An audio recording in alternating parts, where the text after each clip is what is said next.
Senator Walsh. Yes, pity. Okay, Deputy by Barrett. Ambassador, I will say frankly, I'm one of the people who thinks you should be expelled from this country, and I believe that that's nothing to do with you personally. It's to do with the policies of your state. And I think, along with Desmond Tutu, that the time for treating you as a normal state is over, because you're not behaving as a normal state. And I just want to ask you questions, really, in relation to that contention. And I would just say, for the record, it certainly isn't motivated by anti-Semitism in my case. I mean, for example, when disgraceful attempts were being made to downplay the horrors of the Holocaust by people like David Irving, I brought a Jewish Auschwitz survivor to this city to organise meetings and get her on national television to remind the Irish people about the horrors of the Holocaust. And I would do so again if anybody tried to downplay the horrors of what were done to the Jewish people. But it is precisely because I'm opposed to racism that I oppose what your state is doing and what it stands for. So I just want to ask you a few questions in relation to that. And I should also say, by the way, I lived for a year on Moshav Neot Hakikar in the Dead Sea in 1987, 2 weeks before the first Intifada broke out. That leads me to my first question. You have tried to cover over what you have done, the killings of innocent people in Gaza on 3 separate occasions over recent years, the seizure of Palestinian land and so on, by attacking Hamas.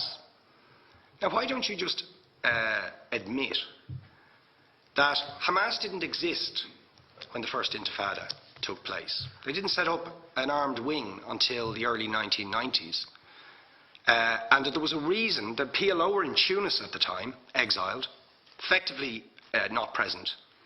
But the ordinary Palestinians rose up because you denied them basic rights. I lived there. It was apartheid. It was racism. It was endemic. It was rotten. Absolutely, I was shocked within weeks of living there to see how you treated Palestinian people. And isn't it the fact that the law of return, which is the basic law of the Israeli state, is a racist apartheid law because it confers rights on Jews that it denies to Palestinians?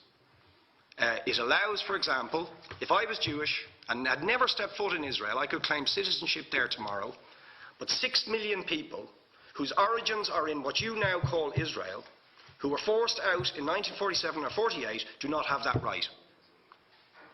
Isn't that part of the reason why the Palestinians are in dispute with Israelis? Because you deny them the right to return to their homes and to their land and to their villages, and that they have a legitimate claim, even under international law, to return, but you deny them that right. Why do you deny them that right? And why do you give that right to other people who have no connection whatsoever with the land, whether you call it Israel or whether you call it Palestine?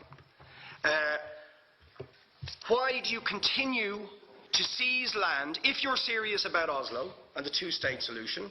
Why do you continue to seize land, which under that agreement is land designated to be Palestinian land?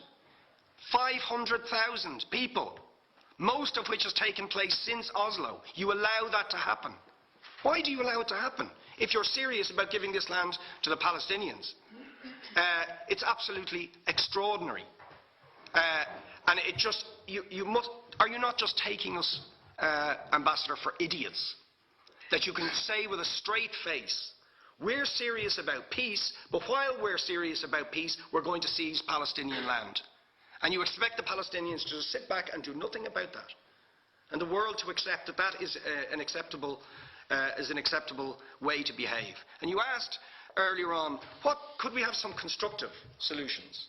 Now you know what the Palestinian people have been asking for. Far less even than some people would ask for. Because I believe the whole apartheid system should be dismantled. But what they've asked for is to lift the siege of Gaza. Just to lift the siege of Gaza. Let them have an airport. Let them have ports.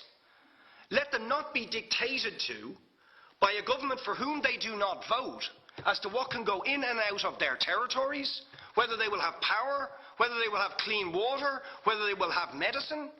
What makes you think you're allowed to have nuclear weapons and the 4th biggest army in the world and visit destruction on the people of Gaza But they have no right to defend themselves.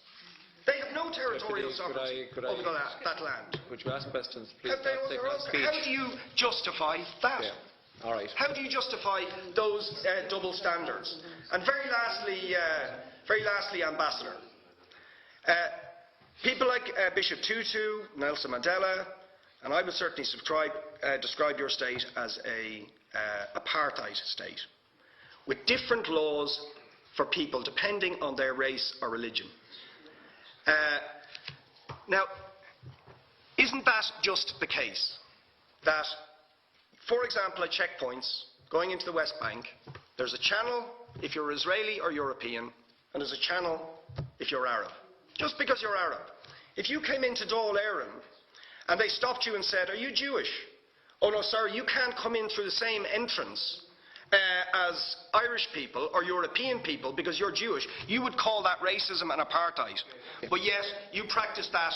You practice that with your checkpoints and your military barriers and your apartheid wall. How can you justify that?